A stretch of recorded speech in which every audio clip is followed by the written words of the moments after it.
सर्वजीवश्च जीवश्च गोपतिर्मनुतां पतिः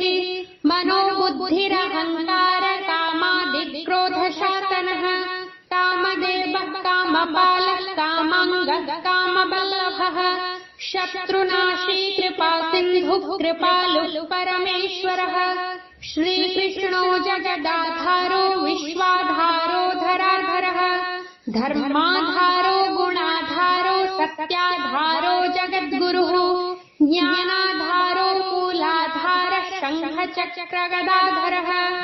दयाधारः कृपाधारो भक्त्याधारः प्रियङ्करः विद्याधारः कर्णाधारो निस्तारः भवसागरः सर्वेषां मङ्गलाधार अपारः गुणसागरः देवत्राता देवमाता भ्राता बन्धुः पिता सखा बालवृद्धस्तनूरूपो विश्वकर्मा बलो बलः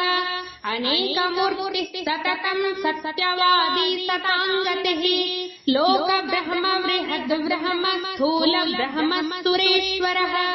कुशलवरदाता च अनिरुद्धः प्रियोत्तमः